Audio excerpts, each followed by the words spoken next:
आज हम भगवद गीता के अध्याय 4 पर थोड़ी गहराई से बात करेंगे। इसका नाम है ज्ञान कर्म संन्यास योग। इसमें से कुछ बहुत ही दिलचस्प श्लोकों को हमने चुना है। जी। हमारे पास ये श्लोक और उनके मतलब हैं और कोशिश रहेगी कि इनमें जो गहरे विचार छिपे हैं उन तक हम पहुंचें। बिल्कुल। तो कहाँ से शुरू करें? सबसे पहले वो विचार लेते हैं जो हमेशा से एक उत्सुकता जगाता है, ईश्वर का अवतार लेना।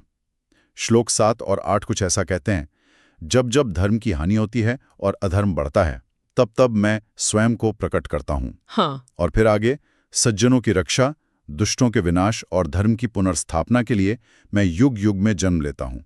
ये तो एक बहुत बड़ा दावा है ना? बिल्कुल। और यहाँ सिर्फ ईश्वर के आने की बात नहीं, मतलब उसके पीछे का कारण बताया गया है, धर्म की स्थापना।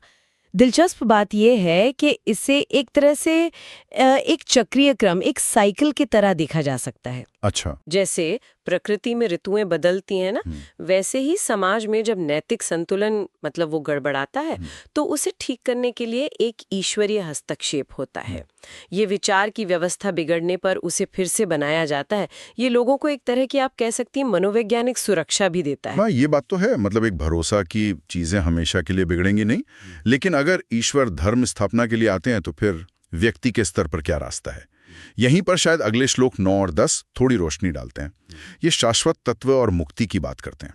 कहा गया है कि उस शाश्वत पुरुष को जानो, उसे जानकर शाश्वत मुक्ति मिलती है। जी। और फिर ये भी कि वो ईश्वर अजन्मा अविनाशी है, फिर भी प्रकट होता है और बुद्धि योग से दूसरों को संन्यास के लिए प्रेरित करता है। ये थोड़ा कंफ्यूजिंग है, अजन्मा होकर भी जन्म लेना ये कैसे संभव है? देखिए, ये गीता के गूढ़तम विचारों में से एक है। यहाँ ईश्वर के 2 स्वरूप दिखते हैं। एक वो जो परम है, अजन्मा अविनाशी निराकार। महज दिमागी कसरत नहीं है, बल्कि एक गहरी समझ, एक विवेक है। सही।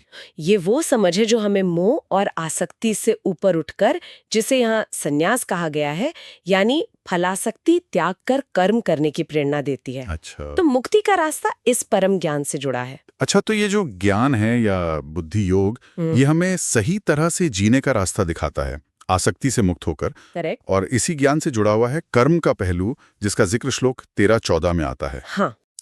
इसमें यज्ञ की बात है कि यज्ञों द्वारा ज्ञानी जन जानते हैं कि सभी जीव अविनाशी से उत्पन्न होते हैं और उसी में विलीन हो जाते हैं। इस प्रकार कर्म करने का संकोच भी समाप्त हो जाता है। यहाँ यज्ञ का क्या मतलब है? सिर्फ हवन कुंड वाला यज्ञ? और ये कर्म के संकोच को कैसे मिटाता है? नहीं, देखिए, यज्ञ को अक्सर सिर्फ हवन या कोई पूजा पाठ का अनुष्ठान समझ लिया जाता है, लेकिन गीता में इसका अर्थ ज्यादा व्यापक है। ये एक समर्पण का भाव है, निस्वार्थ कर्म है। सृष्टि के नियमों को समझना भी यज्ञ है। अच्छा। ये श्लोक कह रहे हैं कि जो ज्ञानी यज्ञ के इस गहरे अर्थ को समझता है, वो ये भी जान जाता है कि सब कुछ उसी एक अविनाशी स्रोत से आता है और अंत में उसी में लौट जाता है।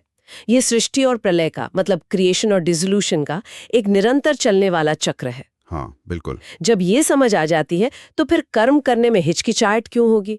क्योंकि तब कर्तापन का जो अहंकार होता है कि मैं कर रहा हूं, और फल की चिंता, वो कम हो जाती है। सही कहा। व्यक्ति सृष्टि के प्रवाह के साथ जुड़कर अपना कर्तव्य निभाता है, बिना अटके, बिना डरे। समझ गया। तो ये तीनों बातें एक तरह से जुड़ जाती हैं।